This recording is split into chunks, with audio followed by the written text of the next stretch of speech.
എല്ലാവർക്കും നമസ്കാരം. ഞാൻ Ramakrishnan T B, SEBI registered research അനലിസ്റ്റാണ്. ഈ പോഡ്കാസ്റ്റ് കേട്ടതിന് ശേഷം ഡിസ്ക്ലെയിമർ കൂടി വായിച്ചു നോക്കണമെന്ന് താല്പര്യപ്പെടുന്നു. കഴിഞ്ഞ 1-ാം തീയതി വരെ നമ്മളെ സംബന്ധിച്ച് ട്രംപായിരുന്നു ഏറ്റവും വലിയൊരു താരമായിട്ട് നിന്നിരുന്നത്. പക്ഷേ 1-ാം തീയതിക്ക് ശേഷം നമ്മുടെ ധനകാര്യമന്ത്രി പുതിയ ബഡ്ജറ്റ് അവതരിപ്പിച്ചോടുകൂടിയിട്ട് ഇന്ത്യൻ സ്റ്റോക്ക് മാർക്കറ്റ് തന്നെയാണ് എല്ലാവരുടെയും അറ്റൻഷൻ. നമ്മൾ കഴിഞ്ഞ ആഴ്ചയിലത്തെ ഒരു ഗ്ലോബൽ സിനാരിയോ നോക്കുകയാണെങ്കിൽ അമേരിക്കൻ മാർക്കറ്റുകൾ അതുപോലെ തന്നെ മറ്റ് ഗ്ലോബൽ മാർക്കറ്റുകളെല്ലാം തന്നെ വീക്ക് ടു വീക്കായിട്ടാണ് ക്ലോസ് ചെയ്തിരിക്കുന്നത്. ഇന്ത്യൻ സ്റ്റോക്ക് മാർക്കറ്റ് നോക്കുകയാണെങ്കിൽ വീക്ക് ടു വീക്ക് നോക്കുകയാണെങ്കിൽ സ്ലൈറ്റ്ലി ബെറ്റർ ആയിട്ടാണ് കഴിഞ്ഞ ആഴ്ചയിൽ ക്ലോസ് ചെയ്തിട്ടുള്ളത്. എന്നിരുന്നാലും നമ്മൾ വെള്ളിയാഴ്ചയിലത്തെ ഗിഫ്റ്റ് നിഫ്റ്റി ക്ലോസിംഗ് വെച്ച് നോക്കുകയാണെങ്കിൽ ഒഫീഷ്യൽ ക്ലോസിംഗ് നിഫ്റ്റിയേക്കാളും അറൗണ്ട് 115 പോയിന്റ് താഴെയാണ് ക്ലോസ് ചെയ്തിട്ടുള്ളത്. തീർച്ചയായിട്ടും ഒരുപക്ഷെ നാളെ മാർക്കറ്റ് ഓപ്പൺ ചെയ്യുമ്പോൾ ഇനീഷ്യൽ ലെവലിലൊക്കെ ചെറിയൊരു നെഗറ്റീവ് സെൻറ്റിമെൻ്റൊക്കെ ഉണ്ടായേക്കാം. അല്ലാത്ത പക്ഷം മാർക്കറ്റ് ഒരു കൺസോളിഡേഷൻ മോഡിലേക്ക് മാറുകയാണ്. ഇന്ത്യൻ മാർക്കറ്റ് ബഡ്ജറ്റിലെ ടാക്സ് ബെനിഫിറ്റ് തീർച്ചയായിട്ടും ഇന്ത്യൻ മാർക്കറ്റിനെ സംബന്ധിച്ച് വളരെ പോസിറ്റീവായിട്ടുള്ള ഇമ്പാക്റ്റാണ് ലോങ് റണ്ണിൽ നൽകാൻ പോകുന്നത്. കഴിഞ്ഞ ആഴ്ചയിൽ നമ്മൾ ഗ്ലോബൽ സിനാരിയോ നോക്കുകയാണെങ്കിൽ മെറ്റാ പ്ലാറ്റ്ഫോം അതുപോലെ തന്നെ പാലൻറ്റിയർ ഈ സ്റ്റോക്കുകളൊക്കെ അമേരിക്കയിലെ ഗ്ലോബൽ മാർക്കറ്റുകളിലെ മറ്റ് സ്റ്റോക്കുകളുടെ പെർഫോമൻസ് ഒക്കെ ആയിട്ട് കമ്പയർ ചെയ്യുമ്പോൾ പുതിയ റെക്കോർഡ് ഹിറ്റ് ചെയ്തിട്ടുള്ള ഒരാഴ്ചയായിരുന്നു. മെറ്റാ പ്ലാറ്റ്ഫോമിൻ്റെ മാർക്കറ്റ് ക്യാപിറ്റലൈസേഷൻ $1.81 ട്രില്യൺ ആയിട്ട് ഉയർന്നിരിക്കുകയാണ്. അതോടൊപ്പം തന്നെ എല്ലാവരും ഉറ്റുനോക്കുന്ന ട്രംപിൻ്റെ അടുത്ത അനൗൺസ്മെൻറ്റ് എന്താണെന്നാണ്. കാരണം ഓരോ അനൗൺസ്മെൻറ്റുകൾക്ക് ശേഷം അദ്ദേഹം വീണ്ടും പല ചേഞ്ചസും വരുത്തുന്നുണ്ട് ഓൾറെഡി അനൗൺസ് ചെയ്ത അനൗൺസ്മെൻറ്റുകളിലൊക്കെ. അതുകൊണ്ട് തന്നെ മാർക്കറ്റ് ഇപ്പോൾ അത്ര വലിയൊരു സീരിയസ് ഇവൻ്റ് ആയിട്ട് ട്രംപിൻ്റെ പ്രഖ്യാപനങ്ങളെ പ്രത്യേകിച്ച് ഇന്ത്യൻ മാർക്കറ്റിലൊന്നും നോക്കിക്കാണുന്നില്ല. അതോടൊപ്പം തന്നെ എലോൺ മസ്ക് പറഞ്ഞിരിക്കുന്നത് ടിക്ടോക്ക് അസറ്റ് ഏറ്റെടുക്കാനായിട്ട് അദ്ദേഹത്തിന് താല്പര്യമില്ല എന്നുള്ളൊരു സ്റ്റേറ്റ്മെൻറ്റൊക്കെ വന്നിട്ടുണ്ട് ശനിയാഴ്ച. അതിനനുസരിച്ചുള്ളൊരു മൂവ്മെൻറ്റൊക്കെ നമുക്ക് അമേരിക്കൻ മാർക്കറ്റിലൊക്കെ കാണാനായിട്ട് സാധിക്കും. നമ്മൾ കമോഡിറ്റി സെഗ്മെൻറ്റ് നോക്കുകയാണെങ്കിൽ കഴിഞ്ഞ ആഴ്ചയിലത്തെ താരം ഗോൾഡ് തന്നെയാണ്. Gold spot gold $2,886.6 per ounce പുതിയ റെക്കോർഡ് ഹൈ ഹിറ്റ് ചെയ്തിരുന്നു. പക്ഷേ വെള്ളിയാഴ്ച ക്ലോസ് ചെയ്തിട്ടുള്ള $2,861 പെർ ഔൺസ് ആണ്. അതോടൊപ്പം തന്നെ ഏപ്രിൽ ഫ്യൂച്ചേഴ്സ് 2,910.6 ഔൺസ് ആയിരുന്നു വെള്ളിയാഴ്ചത്തെ പുതിയ കഴിഞ്ഞ ആഴ്ചത്തെ റെക്കോർഡ് ഹൈ. പക്ഷേ വെള്ളിയാഴ്ച ക്ലോസ് ചെയ്തിട്ടുള്ള $2,887.6 പെർ ഔൺസിനാണ്. അതോടൊപ്പം തന്നെ കോപ്പറാണ് മറ്റൊരു കമോഡിറ്റി നല്ല രീതിയിൽ റാലി നടത്തിയിട്ടുള്ളത് കഴിഞ്ഞ ആഴ്ച. അതോടൊപ്പം തന്നെ ബ്രന്റ് ക്രൂഡ് ഓയിൽ താഴെയാണ്. മറ്റെല്ലാ കമോഡിറ്റികളും ബെറ്റർ ആയിട്ടാണ് കഴിഞ്ഞ ആഴ്ച വീക്ക് ടു വീക്ക് ക്ലോസ് ചെയ്തിട്ടുള്ളത്. ഇതിന് പ്രധാനപ്പെട്ട കാരണം കമോഡിറ്റികൾ മെറ്റൽ കമോഡിറ്റികൾ പോസിറ്റീവായിട്ട് ക്ലോസ് ചെയ്യാനുള്ള കാരണം ചൈനീസ് സ്റ്റിമുലസ് അനൗൺസ്മെൻറ്റുകൾ ചൈനീസ് ഗവൺമെൻറ് അടുത്ത മാസങ്ങളിൽ നടത്തും എന്നുള്ളൊരു എക്സ്പെക്റ്റേഷനാണ്. അതോടൊപ്പം തന്നെ കൺസ്യൂമർ പ്രൈസ് ഇൻഫ്ലേഷൻ ഡാറ്റ ചൈനയിൽ വന്നിരിക്കുന്നത് എബോവ് എക്സ്പെക്റ്റേഷൻസ് ആണ്. അതിനർത്ഥം കൺസംഷൻ കൂടി തുടങ്ങിയിരിക്കുന്നുള്ളൊരു ഇൻഡിക്കേഷനാണ്. അതിൻ്റെ ഒരു പോസിറ്റീവ് ഇമ്പാക്റ്റ് കമോഡിറ്റി മാർക്കറ്റിലുണ്ട്. ഇന്ത്യൻ റുപ്പിയുടെ കാര്യം നോക്കുകയാണെങ്കിൽ നമ്മൾ കഴിഞ്ഞ ആഴ്ച നമ്മുടെ റുപ്പി ഡോളറിന് അഗൻസ്റ്റ് ആയിട്ട് പുതിയ ലോ ഹിറ്റ് ചെയ്തിരുന്നു. 87.77 പുതിയ ലോ ഹിറ്റ് ചെയ്തിട്ടുള്ളത്. 87.69 ക്ലോസ് ചെയ്തിട്ടുള്ള റുപ്പിയുടെ നിരക്ക്. തീർച്ചയായിട്ടും റുപ്പി ഡിപ്രീസിയേഷൻ ഇന്ത്യൻ എക്കണോമിനെ സംബന്ധിച്ച് സ്ലൈറ്റ്ലി നെഗറ്റീവാണ്. പക്ഷെ നമ്മൾ ക്രൂഡ് ഓയിൽ ഇമ്പോർട്ട് ചെയ്യുന്ന ഒരു രാജ്യമാണ്. അതിനനുസരിച്ച് അതിൻ്റേതായ നെഗറ്റീവ് ഇമ്പാക്റ്റ് ഒക്കെ ഉണ്ടായേക്കാം. പക്ഷേ ക്രൂഡ് ഓയിലിൻ്റെ പ്രൈസ് താഴെ വന്നുകൊണ്ടിരിക്കുകയാണ്. അപ്പോൾ ഒരു പരിധി വരെ ഇതൊക്കെ ഒരു കോമ്പൻസേഷൻ ഉണ്ടായേക്കാം. എന്നിരുന്നാലും ഗോൾഡും ക്രൂഡ് ഓയിലും നമ്മൾ ധാരാളം ഇമ്പോർട്ട് ചെയ്യുന്ന ഒരു രാജ്യമാണ്. അതിൻ്റേതായ ഒരു ഇമ്പാക്റ്റൊക്കെ നമ്മുടെ എക്കണോമിയിൽ ഉണ്ടായേക്കാം.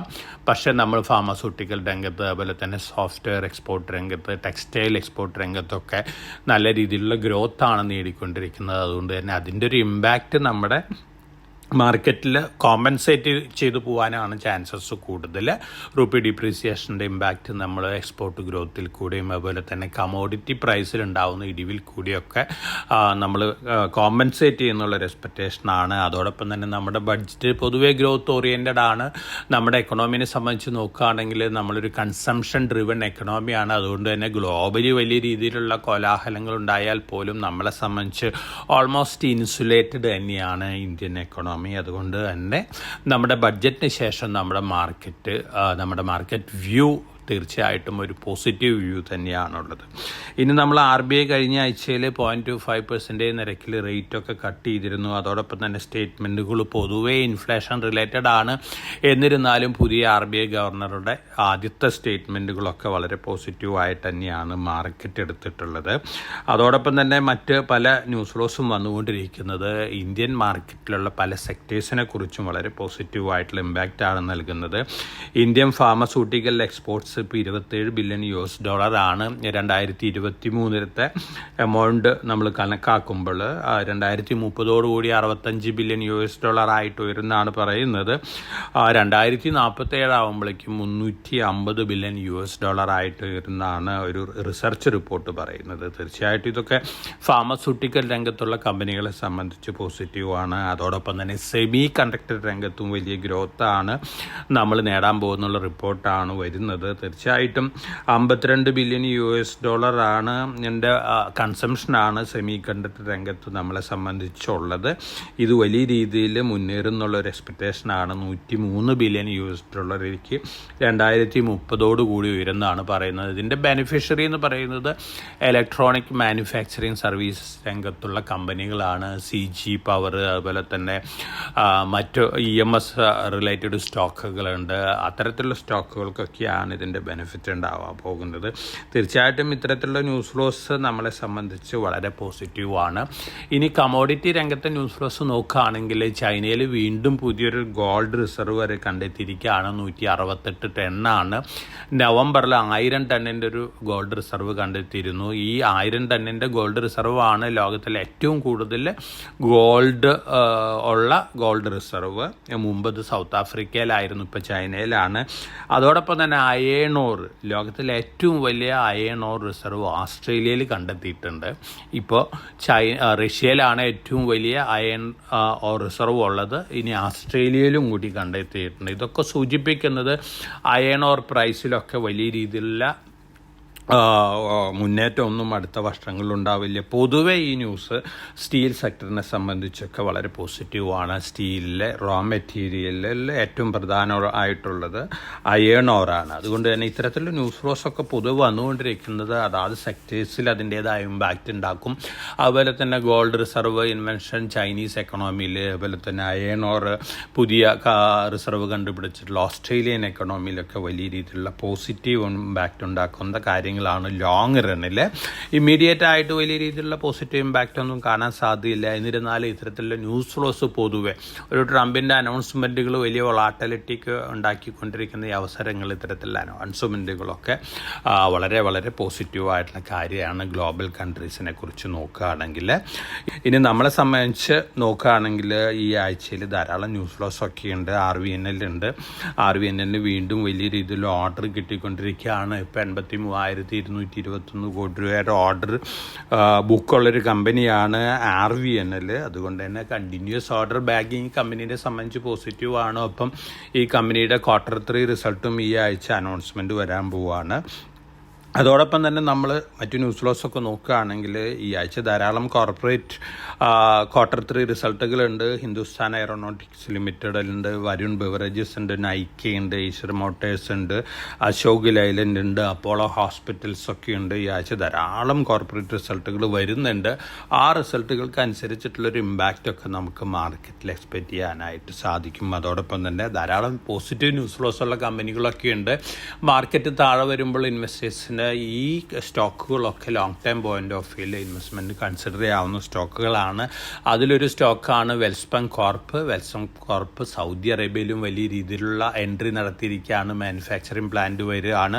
തീർച്ചയായിട്ടും ലോങ് റണ്ണിൽ ഈ സ്റ്റോക്കിനെ സംബന്ധിച്ച് പോസിറ്റീവായിട്ട് ന്യൂസാണ്. അതുപോലെ തന്നെ ബജാജ് ഓട്ടോ ഓൾവേസ് ഇന്നോവേഷൻസ് ആണ് ബജാജ് ഓട്ടോയുടെ ഏറ്റവും വലിയ ക്രെഡിബിലിറ്റി ആയിട്ടുള്ളത്. 2 വീലർ ആയാലും 3 വീലർ ആയാലും കസ്റ്റം കസ്റ്റമേഴ്സിന് അതുപോലെ തന്നെ ഓണേഴ്സിനൊക്കെ ധാരാളം ബെനിഫിറ്റ് കൊടുക്കുന്ന ഒരു കമ്പനിയാണ്. അത്തരത്തിലുള്ള ഒരു അനൗൺസ്മെൻറ്റുകളും കൂടി ഈ കമ്പനി നടത്തിയിട്ടുണ്ട്. ഈ ഇലക്ട്രിക് 3 വീലേഴ്സ് ഈ ക്വാർട്ടർ എൻഡോട് കൂടിയിട്ട് അവർ ലോഞ്ച് ചെയ്യാണ്. 45,000 EVകളാണ് 3 വീലർ EVകളാണ് ഇവർ പ്ലാൻ ചെയ്തിട്ടുള്ളത്. ചേതക് EV വലിയ രീതിയിലുള്ള സെയിൽസും അതുപോലെ തന്നെ വലിയ രീതിയിലുള്ള അപ്രീസിയേഷനൊക്കെയാണ് മാർക്കറ്റിൽ നേടിക്കൊണ്ടിരിക്കുന്നത്. അപ്പോൾ ബജാജ് ഓട്ടോനെ സംബന്ധിച്ച് ഈ ന്യൂസുകളെല്ലാം തന്നെ വളരെ പോസിറ്റീവായിട്ടുള്ള ന്യൂസാണ്. അപ്പോൾ മാർക്കറ്റ് താഴെ വരുന്ന അവസരങ്ങളിൽ ഇൻവെസ്റ്റേഴ്സിന് ലോങ് ടേമിലേക്ക് ഇൻവെസ്റ്റ്മെൻറ്റിന് കൺസിഡർ ചെയ്യാവുന്ന ഒരു സ്റ്റോക്കാണ് ബജാജ് ഓട്ടോ. അതുപോലെ തന്നെ നൈബ് ലിമിറ്റഡ് ഡിഫൻസ് രംഗത്ത് ധാരാളം ന്യൂസ് ഫ്ലോസ് വന്നുകൊണ്ടിരിക്കുന്ന ഒരു കമ്പനിയാണ്. റീസെൻ്റായിട്ട് പല അനൗൺസ്മെൻറ്റുകളും പല പുതിയ പ്ലാന്റ് ഇനാഗ്രേഷനൊക്കെ ഈ കമ്പനി നടത്തിയിട്ടുണ്ട്. വളരെ പോസിറ്റീവായിട്ടുള്ള ന്യൂസാണ്. ഡിഫൻസ് രംഗത്ത് ഒരു പക്ഷേ അടുത്ത വർഷങ്ങളിൽ ഏറ്റവും കൂടുതൽ പെർഫോം ചെയ്യാൻ സാധ്യതയുള്ളൊരു കമ്പനിയാണ് നൈബ് ലിമിറ്റഡ്. അതോടൊപ്പം തന്നെ ഗണേഷ് ഗ്രീൻ ബൻസ്, തീർച്ചയായിട്ടും ഗണേഷ് ഗ്രീനിൻ്റെ പെർഫോമൻസ് വളരെ പോസിറ്റീവാണ്. ഗണേഷ് ഗ്രീൻ ഭാരതിൻ്റെ പെർഫോമൻസ് വെച്ച് നോക്കുകയാണെങ്കിൽ നല്ല Q3 റിസൾട്ടുകളാണ് പോസ്റ്റ് ചെയ്തുകൊണ്ടിരിക്കുന്നത്. അപ്പോൾ അതോടൊപ്പം തന്നെ അവരുടെ ഗൈഡൻസ് വളരെ എൻകറേജിങ് ആണ്. തീർച്ചയായിട്ടും 4-5 വർഷത്തിനുള്ളിൽ 3,500-4,000 കോടി രൂപയുടെ ഓർഡർ ബുക്ക് അവർ ഉണ്ടാക്കുമെന്ന തരത്തിലുള്ളൊരു ഗൈഡൻസാണ് അവർ കൊടുത്തിട്ടുള്ളത്. ഇപ്പോഴത്തെ ഓർഡർ ബുക്ക് നോക്കുകയാണെങ്കിൽ കഴിഞ്ഞ ഫസ്റ്റ് ഹാഫിൽ നോക്കുകയാണെങ്കിൽ 295 കോടി രൂപ ഓർഡർ ബുക്കാണുള്ളത്. സോളാർ മോഡ്യൂൾ മാനുഫാക്ചറിങ്, അതുപോലെ തന്നെ സോളാർ ലൈറ്റിങ്, ഇത്തരത്തിലുള്ള രംഗത്ത് ധാരാളം ആക്ടിവിറ്റീസ് ഉള്ള പുതിയൊരു കമ്പനിയാണ്. 2016 ഈ കമ്പനി ഫോം ചെയ്ത് തന്നെ. അപ്പോൾ EV രംഗത്ത് സോളാർ രംഗത്തൊക്കെ ധാരാളം പ്രോമിസിങ് ആയിട്ടുള്ള അനൗൺസ്മെൻറ്റുകൾ ഈ കമ്പനിയൊക്കെ നടത്തിയിട്ടുണ്ട്. പോസിറ്റീവായിട്ട് ന്യൂസ് തന്നെയാണ് ഈ കമ്പനീനെ സംബന്ധിച്ച് നോക്കുകയാണെങ്കിൽ. അതോടൊപ്പം തന്നെ നമ്മൾ IPO മാർക്കറ്റ് നോക്കുകയാണെങ്കിൽ IPO മാർക്കറ്റ് വീണ്ടും റിവൈവ് ചെയ്തിരിക്കുകയാണ്. ഈ ആഴ്ചയിൽ 6 IPOs വരുന്നുണ്ട്. അതിൽ പ്രോമിസിംഗ് ആയിട്ടുള്ള IPOs ഒരു പക്ഷേ നമുക്ക് പറയാവുന്ന ഹെക്സാവെയർ ടെക്നോളജീസ് ലിമിറ്റഡ് ആണ്. AI ഡിജിറ്റൽ സൊല്യൂഷൻസ് ആണ് ഈ കമ്പനി കൊടുക്കുന്നത്. 60.77 കോടിയാണ് ഇക്വിറ്റി ക്യാപിറ്റൽ. ഓഫർ ഫോർ സെയിലാണ് വരുന്നത്.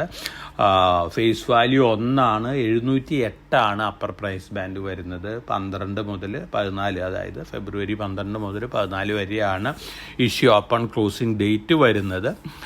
ഇൻവെസ്റ്റേഴ്സിൻ്റെ റിസ്ക് ടേക്കിംഗ് കപ്പാസിറ്റിക്ക് അനുസരിച്ച് കൺസിഡർ ചെയ്യാവുന്ന ഒരു സ്റ്റോക്കാണ്. ഇപ്പോഴത്തെ ഒരു സിറ്റുവേഷൻ വെച്ച് നോക്കുകയാണെങ്കിൽ കാര്യമായിട്ടുള്ള ഗ്രേ മാർക്കറ്റ് പ്രീമിയം ഒന്നും ഇല്ല. അതുകൊണ്ട് തന്നെ ഇഷ്യൂ പ്രൈസ് മാർക്കറ്റ് ബെറ്റർ ആയിരിക്കുന്ന ഒരു അവസരങ്ങളിലാണെങ്കിൽ മൈനർ ലിസ്റ്റിംഗ് ഗെയിൻ കിട്ടിയേക്കാം. മാർക്കറ്റ് ഒരു ഡിസപ്പോയിൻറ്റിങ് സ്റ്റേറ്റിലാണെങ്കിൽ തീർച്ചയായിട്ടും ഒരു പക്ഷേ ഇഷ്യൂ പ്രൈസിന് താഴേക്ക് പോകാനുള്ള സാധ്യതകളുണ്ട്. അതുപോലെ തന്നെ അജാക്സ് എഞ്ചിനീയറിംഗ് ആണ്. 1 രൂപയാണ് ഇഷ്യൂ പ്രൈസ് വരുന്നത്. അതുപോലെ തന്നെ ഇതിൻ്റെ IPO പ്രൈസ് വരുന്നത് 629 ആണ്. 10-ാം തീയതി ഓപ്പൺ ചെയ്ത് 13-ാം തീയതി എൻഡ് ചെയ്യുന്നൊരു കമ്പനി IPO ആണ്. ഇതും ഓഫർ ഫോർ സെയിൽ തന്നെയാണ്. തീർച്ചയായിട്ടും ഇത് കോൺക്രീറ്റ് മിക്സേഴ്സ് ഉണ്ടാക്കുന്ന ഒരു കമ്പനിയാണ്. കൺസ്ട്രക്ഷൻ രംഗത്ത് ധാരാളം ആക്ടിവിറ്റീസും അതുപോലെ തന്നെ മാർക്കറ്റ് ഷെയറുള്ളൊരു കമ്പനിയാണ്. പക്ഷേ നമ്മൾ ഫണ്ടമെൻ്റൽ പോയിൻ്റ് ഓഫ് വ്യൂ നോക്കുകയാണെങ്കിൽ ഹയർ പിയിലാണ് IPO ഒക്കെ വരുന്നത്. എന്നിരുന്നാലും മൈനർ ലിസ്റ്റിംഗ് ഗെയിൻ കിട്ടാൻ സാധ്യതയുള്ള ഒരു കമ്പനിയാണ് അജാക്സ് എഞ്ചിനീയറിംഗ് ലിമിറ്റഡ്. മറ്റ് IPOs ഒക്കെ ഉണ്ട് NSE SMEയിലും BSE SMEയിലും ഒക്കെ. പക്ഷേ ഫണ്ടമെൻ്റലി ഒരു സ്റ്റേബിളായിട്ടുള്ള കമ്പനികൾ എന്നൊന്നൊക്കെയാണ് ഞാൻ ഈ 2 IPOസും നിങ്ങൾക്ക് സജസ്റ്റ് ചെയ്തിട്ടുള്ളത്.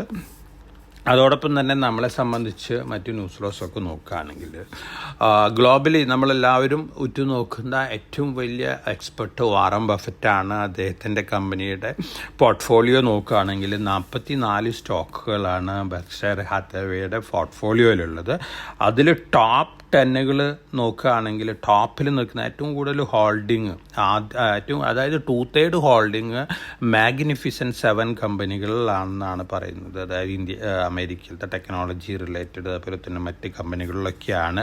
മാഗ്നിഫിസൻറ്റ് 7 കമ്പനി നോക്കുകയാണെങ്കിൽ ആപ്പിൾ മാത്രമാണ് എടുത്തു പറയാവുന്നത്. മറ്റ് കമ്പനികളിലൊന്നും കാര്യമായിട്ടുള്ള ഹോൾഡിംഗ് ഇല്ല. ആപ്പിൾ 23% ഈ പോർട്ട്ഫോളിയോയിലുള്ളത്. $297 ബില്യൺ പോർട്ട്ഫോളിയോ ആണ്. അതിൽ 68 $28.4 ബില്യൺ ഏറ്റവും ടോപ്പ് ഹോൾഡിംഗ് ആയിട്ടുള്ള 23% ആപ്പിളാണ്. അതിനുശേഷം അമേരിക്കൻ എക്സ്പ്രസ് ആണ് $48 ബില്യൺ ആണ് 16.2%. അതാണ് സെക്കൻഡ് പ്ലേസിൽ. മൂന്നാമതും ബാങ്ക് ഓഫ് അമേരിക്ക ആണ് $35.4 ബില്യൺ ആണ് 11.9%. പെർസെൻറ്റേജ് വൈസിൽ നോക്കുമ്പോൾ നാലാമത്തേത് കൊക്കക്കോളയാണ് $25.3 ബില്യൺ ആണ് 8.5% പോർട്ട്ഫോളിയോയുടെ കൊക്കക്കോളയാണ്. 37 വർഷമായിട്ട് കണ്ടിന്യൂസ് ആയിട്ട് വാറൻ ബഫറ്റിൻ്റെ പോർട്ട്ഫോളിയോയിലുള്ളൊരു സ്റ്റോക്കാണ്. അതുപോലെ തന്നെ അഞ്ചാമത്തെ ഷെവ്റോൺ ആണ് 17.7 ബില്യൺ ആണ് 6% ടോട്ടൽ പോർട്ട്ഫോളിയോയിൽ ഷെവ്റോണിൻ്റെ സ്റ്റേക്ക് ഉള്ളത്. ആറാമത് വരുന്ന ഓക്സിഡൻ്റൽ പെട്രോളിയം 11.58 ബില്യൺ അതുപോലെ തന്നെ ഏഴാമത് വരുന്ന മൂഡീസാണ് 11.4 ബില്യൺ ഇത് നിങ്ങളുടെ അറിവിലേക്കായിട്ട് തന്നിട്ടുള്ളൊരു ന്യൂസാണ്. ലോങ് ടേം ഇൻവെസ്റ്റ്മെൻറ്റിൽ കൂടെയാണ് ഏറ്റവും കൂടുതൽ വെൽത്ത് ക്രിയേറ്റ് ചെയ്യാൻ പറ്റുകയെന്ന് നമുക്ക് കാണിച്ചു തരുന്നൊരു വ്യക്തിയാണ് വാറൻ ബഫറ്റ്. അദ്ദേഹത്തിൻ്റെ പോർട്ട്ഫോളിയോയിൽ എന്തൊക്കെയാണെന്നുള്ളത് അറിഞ്ഞിരിക്കേണ്ടത് ആവശ്യം തന്നെയാണ് ഒരു ഇൻവെസ്റ്ററെ സംബന്ധിച്ച്. അതുകൊണ്ടാണ് ഈ ന്യൂസ് നിങ്ങൾക്ക് വേണ്ടി ഞാൻ പാസ് ചെയ്യുന്നത്. ഇതൊക്കെയാണ് ഈ ആഴ്ചയിലത്തെ മാർക്കറ്റ് ഇവൻറ്റുകൾ, മാർക്കറ്റ് ന്യൂസുകളൊക്കെ. നമ്മളെ സംബന്ധിച്ച് ഡൽഹി ഇലക്ഷൻ കഴിഞ്ഞിരിക്കുകയാണ്. ഡൽഹിയിൽ കേന്ദ്രം ഭരിക്കുന്ന കക്ഷി തന്നെ അധികാരത്തിൽ വരികയാണ്. തീർച്ചയായിട്ടും മാർക്കറ്റിനെ സംബന്ധിച്ച് സ്ലൈറ്റ്ലി പോസിറ്റീവ് ഇമ്പാക്റ്റ് ഉണ്ടാക്കുന്ന ഒരു ന്യൂസാണ്. അതോടൊപ്പം തന്നെ നമ്മളെ സംബന്ധിച്ച് പൊളിറ്റിക്കലി നോക്കുകയാണെങ്കിൽ ഇനി വലിയ റോഡ് ബ്ലോക്കുകളൊന്നും മാർക്കറ്റിലില്ല. എക്കണോമി നല്ല രീതിയിൽ മുന്നേറുകയാണ്. അതുപോലെ തന്നെ നമ്മുടെ ബഡ്ജറ്റിന് ഒക്കെ വന്നു തുടങ്ങിക്കഴിഞ്ഞാൽ മാർക്കറ്റ് മുന്നേറാനുള്ള സാധ്യതകളാണ് കാണുന്നത്. അപ്പോൾ എവരി ഫാളിൽ നമ്മൾ മുമ്പ് സൂചിപ്പിച്ച പോലെ 3-4 ഘട്ടമായിട്ട് ഫണ്ടമെൻ്റലി സ്ട്രോങ് ആയിട്ടുള്ള സ്റ്റോക്കുകൾ ലോങ് ടേം പോയിൻ്റ് ഓഫ് വ്യൂയിലേക്ക് വാങ്ങി വെക്കുന്നത് നന്നായിരിക്കും. ഇന്ത്യൻ മാർക്കറ്റ് തീർച്ചയായിട്ടും ഒരു കൺസോളിഡേഷന് ശേഷം നല്ല രീതിയിൽ മുന്നേറാനുള്ള സാധ്യതകളാണ് വരുന്നത്. അതിനിടയിൽ ട്രംപിൻ്റെ അനൗൺസ്മെൻറ്റുകളൊക്കെ വന്നേക്കാം. ഈ ആഴ്ചയിൽ നമ്മുടെ പ്രധാനമന്ത്രി അമേരിക്കയിൽ പോവുകയാണ്. 12-13 തീയതികളിലാണ് US വിസിറ്റ് വരുന്നത്. ട്രംപായിട്ട് മീറ്റിംഗ് ഒക്കെ ഉണ്ട്. അതിനുശേഷം തീർച്ചയായിട്ടും പല അനൗൺസ്മെൻറ്റുകളും വരാനുള്ള സാധ്യതകളുണ്ട്. ആ അനൗൺസ്മെൻറ്റുകൾക്കനുസരിച്ച് മാർക്കറ്റിൽ അതിൻ്റേതായ റിയാക്ഷനൊക്കെ നമുക്ക് കാണാം. വോളാറ്റിലിറ്റി എക്സ്പെക്റ്റ് ചെയ്തുകൊണ്ട് ഒരു ബുള്ളിഷ് ബയാസിൽ ലോങ് ടേം പോയിൻ്റ് ഓഫ് വ്യൂവിൽ നമ്മുടെ ഇൻവെസ്റ്റ്മെൻറ്റ് വ്യൂ മാറ്റുന്നത് നന്നായിരിക്കും. ഇന്ത്യനെ സംബന്ധിച്ച് നോക്കുകയാണെങ്കിൽ നമ്മളൊരു കൺസംഷൻ ഡ്രിവൺ എക്കണോമിയാണ്. തീർച്ചയായിട്ടും പുറത്തുണ്ടാവുന്ന വലിയ രീതിയിലുള്ള ഇമ്പാക്റ്റുകളൊന്നും തന്നെ കാര്യമായിട്ട് നമ്മൾ ഇമ്പാക്റ്റ് ചെയ്യാനുള്ള സാധ്യതകൾ കുറവാണ്. അപ്പോൾ എല്ലാവർക്കും നല്ലൊരു ഇൻവെസ്റ്റിംഗ് വീക്ക് ആശംസിച്ചുകൊണ്ട് ഞാൻ ഇന്നത്തെ വീക്ക്ലി പോഡ്കാസ്റ്റ് ഇവിടെ അവസാനിപ്പിക്കുകയാണ്. Thank you.